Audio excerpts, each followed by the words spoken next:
All right, so today I'm going to go over a quick start on how to use the BoomBox HDA that I've been working on that you've been seeing on Twitter. I'm going to show you how you can use the tool to fracture your geometry and art direct your simulation in a number of ways. Also, how to use pre-fractured geometry as well as packed or instanced geometry. And I'm going to go through as much as I can in a short period of time. I want to keep this video short and just show the most basic pieces so you can get up and running quickly. Now, if you pick up this HDA, you're going to get this project file that has many different examples. You'll get more complicated fractures that use the glass fracturing within the HDA rather than just the concrete. So anybody who picks up the HDA will get this and will be able to browse through quickly and see how you need to set up the different incoming geometries. And if you want to go further, watch this quick start and you'll get more information. And if you want to go further than that, just stay tuned because there will be more detailed tutorials on the finer points of this tool in the coming weeks. So let's hop into a clean scene and we're going to get going here. I'm just going to drop down I'm just going to drop down the BoomBox HDA right out of the gate. And let's talk about some of the things that we're seeing. Now, by default, you're met when you drop this tool down, you're met with a gizmo that has all these lines coming off of it, and then another sort of mystery set of axes down here. So these are handles for internal pieces of this HDA. By default, there's not a way to hide them when building the HDA. So I have a few things in here. If you want to get rid of this sort of velocity visualizer, you can take off that guide, but you're still left. These are the parts you're still left with.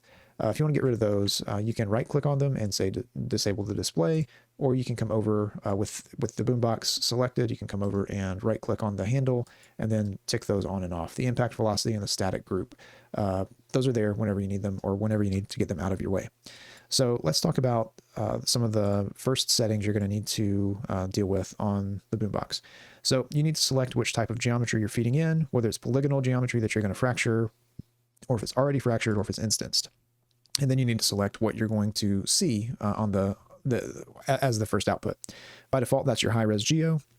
That's what you're going to want to end up with. But if you're fine-tuning some of these other bits and pieces along the way, then you can select that output from this strip. So let's just drop down a box. Let's see this. I'm going to raise it up a little bit and I'm going to add some subdivisions to it. Not always necessary, but I just want to do that. And actually I'm going to do a UV unwrap so that I have just cubic UVs on there, just like that. All right. And now I'm going to feed this into the BoomBox. And when I select that, what you can see happening is if you look down the bottom, it happened relatively quick because the defaults are a relative few pieces. But yeah, it does, when you plug this in, it fractures your geometry and it lays out the UVs on the internal faces and groups those. So as you can see, if we look at our UVs now, we have our original ones with the fractures and all of the inside faces separated out into a group. If you get issues, if you have like seam issues or anything weird with these, you may need to refine these further, but it's convenient to have them separated out this way so that you can continue to refine those. So now that we have fractured geometry, let's look at our fracture. So now I've switched from high-res geo to fracture so that we're viewing that. And let's take a look at some of the settings inside our fracture tab.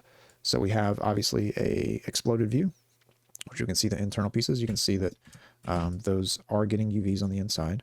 We can tick on the color visualization. We can keep that on or off. I'll keep it off or keep it on, and I'm going to turn off our UV grid. We have cache settings. So once you are good with this fracture, you can cache it to sort of prevent the HDA from trying to refracture this if you were to make changes upstream from it, which is a real time saver. And then you have basically your fracture settings. So internally, what's going on with the HDA is it's using the RBD material fracture. So if these settings look familiar, that's why. They're kind of a lift from those things. So you can change the number of pieces that you're going to get with the scattered points here. If, let's say you want 45 pieces instead of 30, you just designate how many points. And I'm even going to go up to, let's go up to 75 for our testing here. And then we've got that. Now, if you like the density of pieces, but you need maybe just a different random seed that's driving that, that's what this fracture seed is. And then in the details, you have all of the settings that are controlling the noise that's being added both along the edges and internally for your fracture. Now, you can select these other fracture modes, but most of the time you're going to be using concrete. So I'll get into some of these finer points at a future date. the last thing we need to talk about is this manual points. So this comes more into play if you want to be very specific with how your pieces are scattered. But let's say you want to, you can just drop down a scatter stop, and let's drop that after, and let's get a relative few pieces. And what I like to do when I fracture things is I actually don't really like this. The more you relax your iterations on the scatter, the more uniformly distributed those points get. I kind of like them to be more clustered.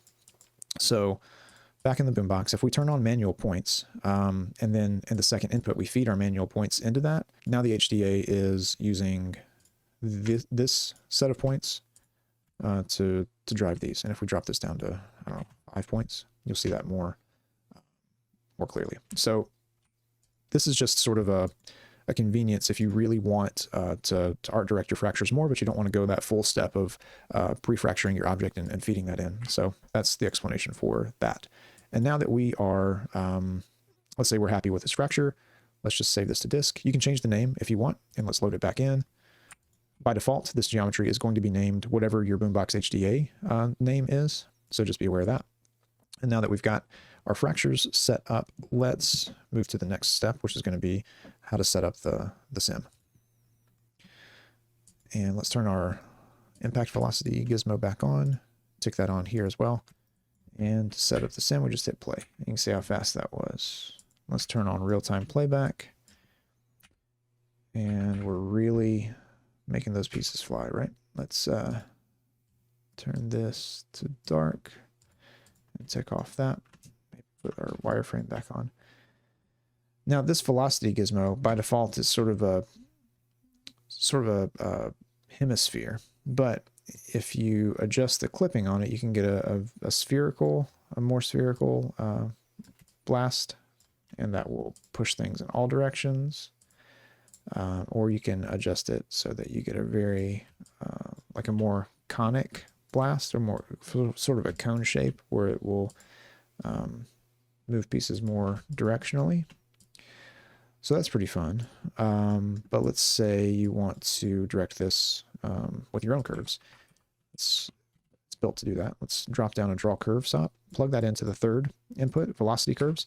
And when you hover over these, you'll see little help pop-ups to guide you along the way. And also, if you get really stuck and you need extra help, you can click on the help icon that says has a full help card. It's got kind of anything you would need in here to get you going. And as I said, I'll be releasing more tutorials, more project files for this as I'm able to do that. So let's feed in our draw curve, and let's just hint at it to come that way. And then we get a blast going that way. Now, one of the nice things about using curves this way is if you just add a very small curve, you're going to get a very small blast. And if you add a very big curve, you're going to get a very big blast. So the tool pays respect to not only direction, but also length to give you the blasts of various strength. Now, it's worth mentioning that one thing that this does not do is this is not like a pop curve force, where if you draw this thing like this and you expect the pieces to follow that curve, it's not going to happen. You just get an enormous blast at the initial direction. And the reason is this is a very, very long curve, and it's only at its impact, at its initial velocity, or its initial simulation frame, it's only going this way. So again, you just need to know, just be aware of what this is for. This is just to direct your initial impact. It's not necessarily to, like I said, as a pop curve force where your pieces, if you want your pieces to like follow a curve directly, this is just not built for that. So let's do another one here, and let's just go this way and down. And now we have curves on more planes. When we click back to our BoomBox, you can see that all the input curves have taken the place of the that initial gizmo in our guide. So that's being overwritten, and you can have a lot of fun just directing your blasts that way. Now, let's say you don't want to do this at all. Let's say you want to do it a different way. Let's turn this guide off and come into custom from edit, and let's turn this guide on. So in custom velocity mode, we're given some instructions. It says dive inside and direct the shape via the user edit stop. Be sure to be in points mode, and then your rotations are going to drive your angular velocity. So if we hop inside this HDA, there's a few things that are unlocked, and one being this edit stop, this user edit stop. So let's hop into our selection mode by pressing S. Be sure that we're in points mode. Tap S again to get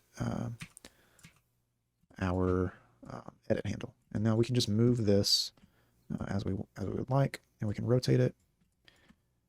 And there's an explanation for why there are sort of this ghosted handle as well as the solid shape. I can get into that in a later time. It's just not worth spending the time talking about right this second. So now if we hop back up, we can see our guide has been updated, and if we hit play, all of our pieces move in that direction. Now, if we want to continue to refine that, all we need to do is we can hit reset changes, come in here and select other pieces, move those up, rotate them around, back up, and hit play. And then you can really quickly and easily direct your bursts. All right. Now, again, there's help information for any of these parameters that I'm skipping over. I just want to be mindful of time. There is one last mode which is simply a blended mode. Now, if we look back at our impact velocity, let me plug in these curves that we had. And let's say we are using our impact velocity, and that's going to blast it. Let's say, which way were those going? Let's turn off the custom velocity tag. So in blended mode, if you are at a value of 0, that's going to tend towards your curves, any curves that you have inputted. So it's kind of hard to see what's going on with that. Let me just disable these and simplify just to make things really clear. Let's just go straight down and to the right. Okay. And if we, in our blended velocity tab, if we go all the way towards our velocity from edit, that's where they're going up and curving like that.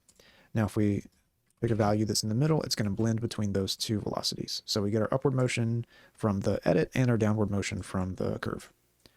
All right. So I'm going to just stick to custom from edit for the time being. And now let's hop over to our simulation tab. And what I want to do here is, this is where we're going to dial in some of the force settings, whether we can turn on gravity, all kinds of things like that. So the main solver tab is just substeps. You have a time scale up here at top and a start frame. I'll show those in this example as well. So let's tick on our ground plane, and now you can see that we have a blue tinted ground plane. And let's also turn on gravity, and let's see what happens. So you can see our velocity doesn't feel nearly as strong when we're competing against gravity forces. Now you can lessen your gravity if you'd like, or you can globally multiply your velocity. Okay, so maybe that's too much. Something like that. We'll say that's fine for now. Now, there are more settings in here. If you were to feed in a custom ground plane, you would turn off the main ground plane. You could feed in custom colliders on this fourth input, and then you could select between all the different geometry representations. Like if you were to feed in a bowl and you're dropping pieces into a bowl, you'd want to select concave. So again, more tutorials for another time. Let's see what else we can talk about within this. Let's turn on our constraints. So let's view those. So by default, and in this instance, I'm going to turn on our velocity from impact one more time to show, because I think it's important to show a couple things here. So let's turn this guide on and off just to be sure. Sometimes if your guides don't show up, oh, I see why it's not showing up, because I have a curve plugged in.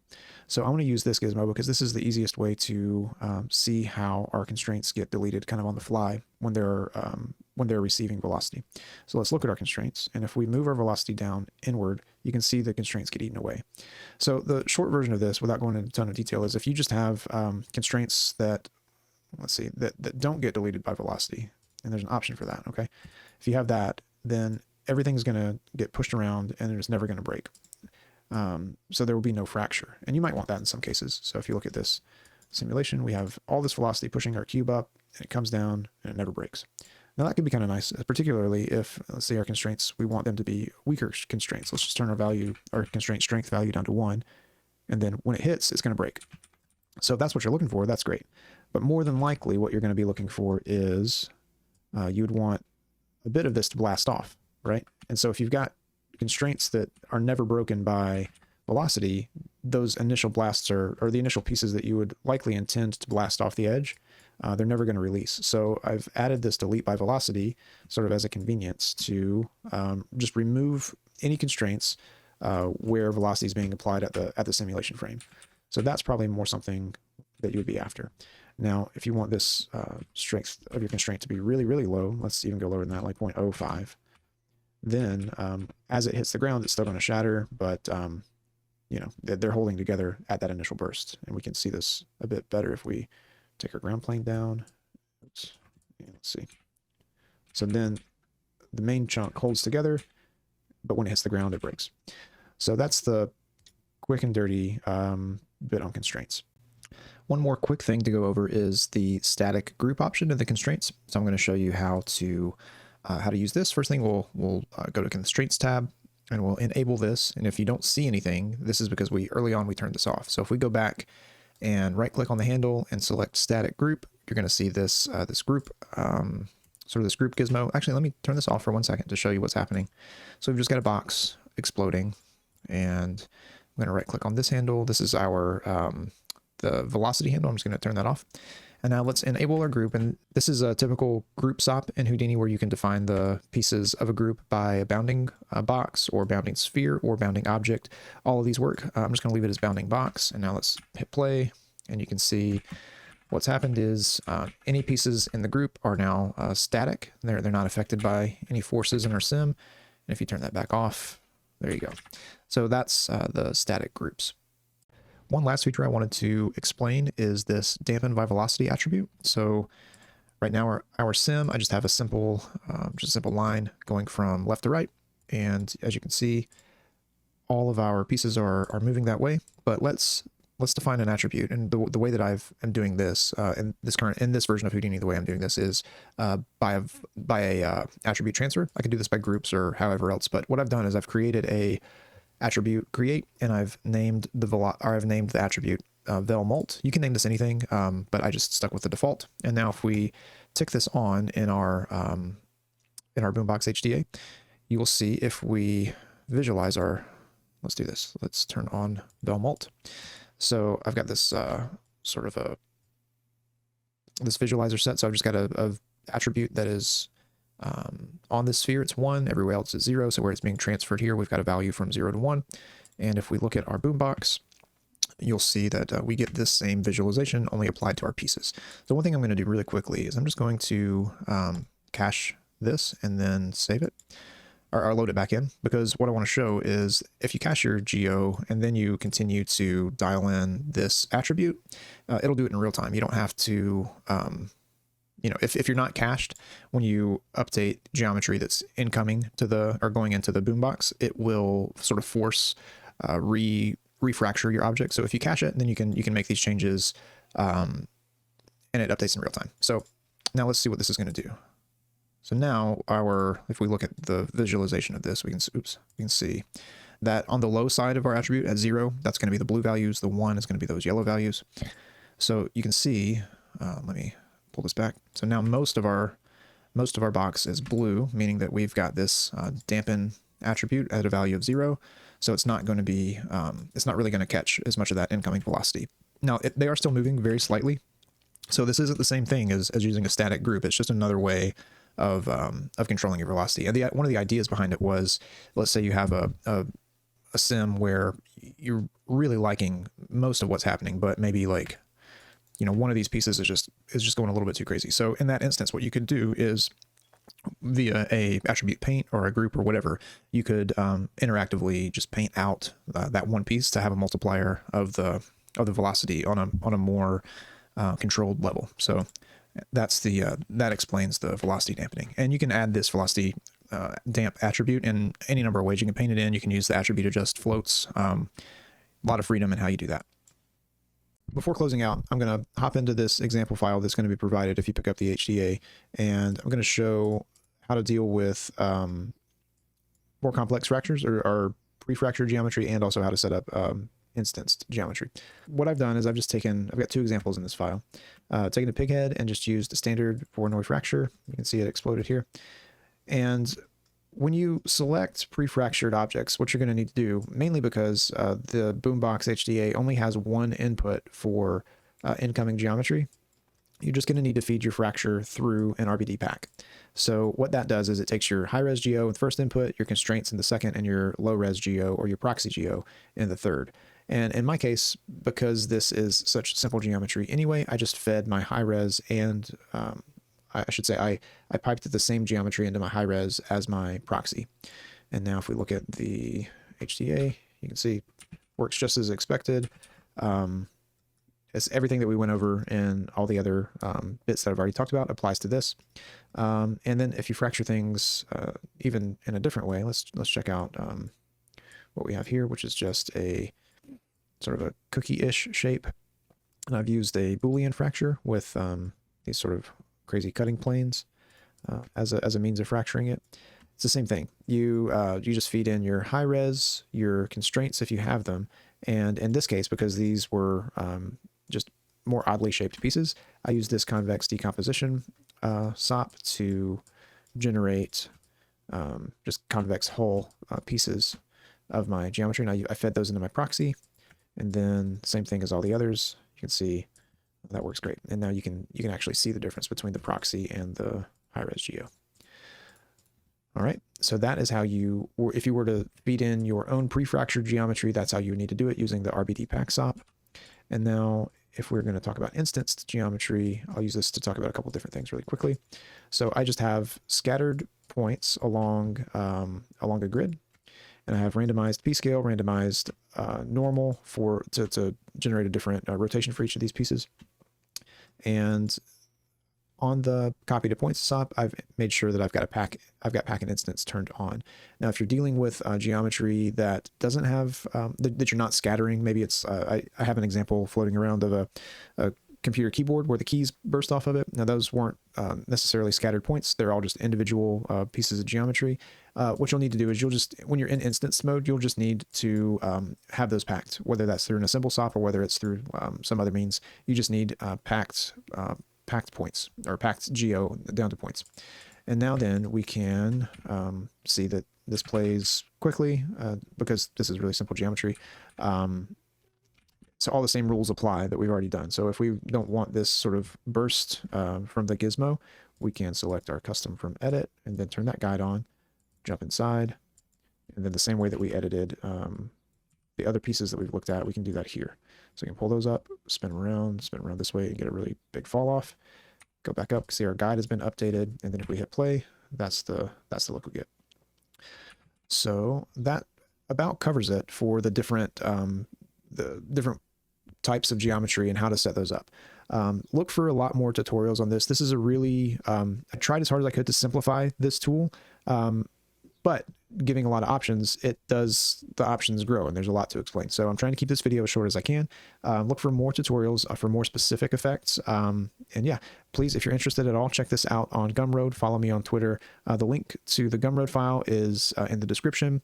Follow me on Twitter for more updates to this. If you grab the file, thank you so much. It's a huge support. If you grab the file and you have feedback, please find me on Twitter to give that feedback.